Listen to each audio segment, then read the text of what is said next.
ورک شه، غائب شه، د یو څو میاشتو لپاره د خلکو له سترګو نه پناه شه. د څه لپاره ورک شه، د څه لپاره پټ شه، دا درته زه وروسته وایم. که دا ویډیو تاسو وګورئ تر اخره پورې، زه یقین لرم چې تاسو به ژوند ورسره ښه کړي او ډېر زیات به ورسره تشویقه شئ. ډېر څه به انشاءالله تاسو زده کړئ.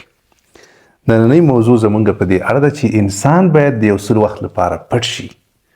انسان باید د یو څه وخت لپاره ګوښه شي. له چا نه؟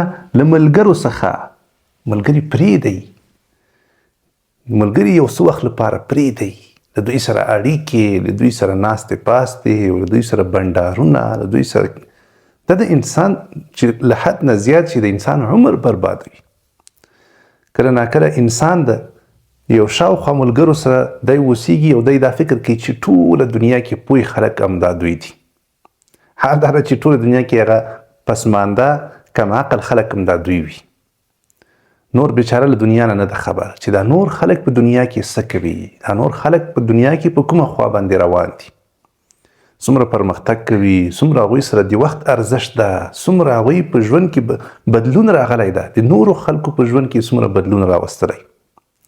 انسان د ملګرو سره اوړه له دې سره مشوره کول، له دې سره خبرې کول، هغه سره حال دا چې هغوی خپله ناکامه دي، خپله غورځېدلي دي.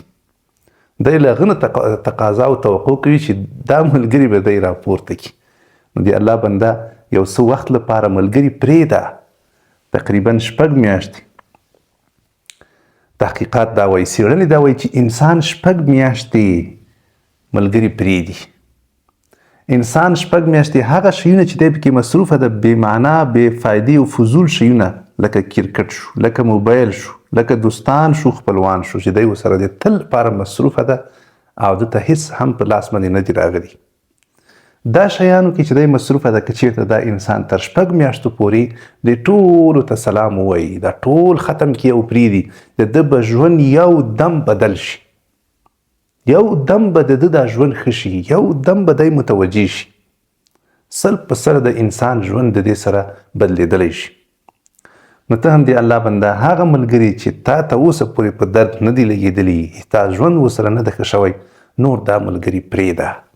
نور له دې ملګرو نه لاس واخله.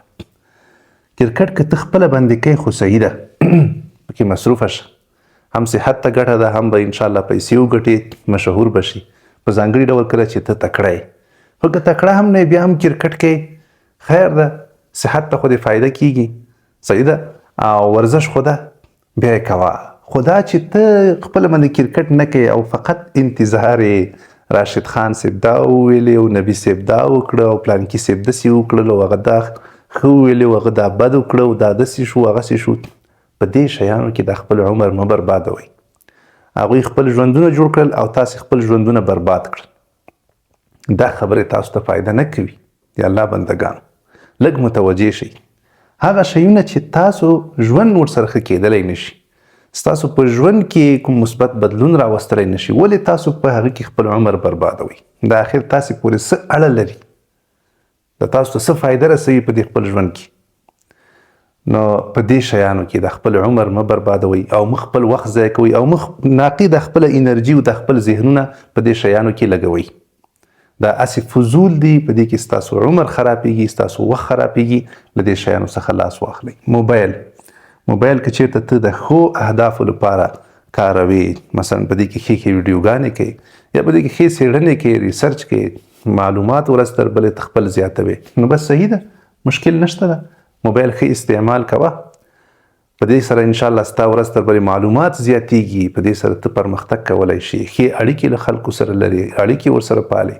خو دا چې ته ناست یې موبایل ته او بس یوه افغانۍ له دې موبایل نه ته ګټلی نشي، ښې ویډیوګانې ته نه ګورې، فضول بحثونه ته اورې، بې معنا شیونه اورې او کله په هغه باندې تحلیلونه کوي او کله ورباندې خفه کېږي او کله ورته خاندې.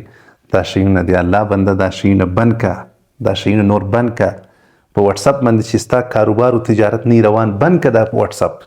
په دې وټساپ باندې ته څه کوې، بند که دا نور اپونه چې تا انسټال کړي دي. دا ټول ستا وخت در عمر در بربادوي. ځان نه دې غلام جوړ کړی ده. همدا شیان بس خلاصوه، اله چې پکې راغله، اله چا خو بس نه ویلي، اله دا خو به داسې نه وي، اله هغه. بند که د الله بنده ووځه له دې غلامي نه. تا چې ځان ته زولنې اچولې دي او ځان دې را مقید کړی ده دا یو څه وخت لپاره د 6 میاشتو لپاره دا بند که. صحیح شوه. هغه دوستان او خپلوان چې تا ته اوسه پورې په درد نه دي لګېدلي ستا معنی واقع شوي دي، تا ته بدې خبرې کوي، تا مایوسه کوي. صحیح شوه که نه. ستا خیر نه غواړي، ستا په ترقي باندې نه خوشحاله کېږي، هغه غواړي چې ته هم داسې غورځېدلی واوسېږي. د دې دوستانو نه نور څه غواړې ته د الله بنده؟ خو پرېږده لاړ شه ترې نه، د دې دوستانو لرې لاړ شه، د خپلوانو نه لرې لاړ شه یو څه وخت لپاره. صحیح شوه. مونږ دا نه وایو چې مونږ تاسو باید صله رحمي قطع کړو او ټولو سره خبرې بندې کړو، نه د یو څه وخت لپاره. که 6 میاشتې نشي کولی 3 میاشتې 3 میاشتې دا هر څه پرېږده، موقتي ډول سره دا هر څه پرېږده. دا د څه لپاره مونږ دا خبرې کوو؟ دا د یو ستر هدف لپاره. او هدف څه شی ده؟ چې ته په دې 6 میاشتو کې یا حد اقل په دې 3 میاشتو کې څه شی معلوم کړي؟ خپل مسیر معلوم کړي چې زه بالاخره په کومه خوا باندې روان یم، چیرته روان یم، زما د دې ژوند مقصد څه شی ده، زه الله جل جلاله څه لپاره پیدا کړی، اخر دا زه ژوندی د څه لپاره یم، زه به په ژوند کې وکم څه شی. داسې خلک دي چې د زرهاو خلکو ژوند یې له خپل ځانه سره بدل کړی ده. داسې خبر یې که نه خبر له دنیا نه. زرهاو پرېږده، د لکاو خلکو ژوند سبحان الله د ده د کوششونو د ده د زحمتونو له وجې نه بدل شوی ده. د هغوی په ژوند کې ښه والی راغلی ده، هغه ډېر خوشحاله شوي دي، هغوی ژوند بدل شوی ده. نو ستا د ژوند هدف څه شی ده؟ دا موږ چې یو څه وخت لپاره ورکیږو، غایبه کیږو، پوه شوئ، لرې کیږو، دا د څه لپاره کیږو؟ دا د دې لپاره چې موږ معلوم کو خپل ځان، اول ځان وپېژنو، خپل هدف معلوم کو چې زما هدف څه شی ده، زه چیرته تلل غواړم او څه باید وکړم، څه لاسته راوړنې باید ولرم. تر څو پورې چې ستا ذهن په دې شیانو کې مصروفه ده نو په یاد ولره چې ته به دې هدف ته هیڅکله هم ونه رسېږي. دا مسیر به له تا نه ورکي، هدف به دې نامعلومه وي، ته به خبر نه یې چې زه څه کول غواړم. کلونه میاشتې تر اوسه پورې په تا باندې نه دي تېرې شوي دي که نه؟ تا څه شی وکړل په خپل ژوند کې د الله بنده؟ دا یو ډېر تشویقي خبرې دي، دا ذهن ته کته کوي، په دې باندې لږ فکر وکوي. په دنیا کې پوه خلک دا مشوره ورکوي ځوانانو ته چې کله ستا عمر تېرېږي او په آخره کې ته هیڅ لاسته راوړنه نه لرې، ته باید حتما یو څه وخت لپاره ورک شي، پناه شي. باید خلک باید تا په اړه پوښتنې وکړي چې څه شو پلان کوي، او ته باید د بندو دروازو شاته متوجه خپل کار ته او خپل هدف ته متوجه شي، خپل هدف دې معلوم کړي او په هغه باندې کار وکړي، په پوره توجه سره کار وکړي. یو څه وخت چې انشاءالله ته په دې باندې کار وکړي که نه، بیا چې ته راوځې، که بیا ملګرو سره کښېنې، که بیا لوبې کوې، که بیا موبایل استعمالوې، که بیا دوستانو خپلولي دا شیان پالې او دا مهمه هم دي په اندازه باندې، نو بس بیا به ته خوشحاله انسان یې، ته به یو کامیاب انسان یې او دا هر څه به ستا لپاره ارزښت ولري، وخت به ستا لپاره ارزښت ولري. اوس خو ته بې معنا یې، ته بې ارزښته یې، ستا هدف نه ده په خپله باندې ځورېږي او کړېږي چې ولې مې په ژوند کې څه ونه کړه. نو په ژوند کې یو ستر هدف وټاکئ، خامخا یو څه وکئ، خپل مسیر حد اقل معلوم کئ چې زه څه کول غواړم او څه باید وکړم او کوم هدف ته باید ورسېږم. دا مهمه ده، په دې اړه باندې فکر وکئ.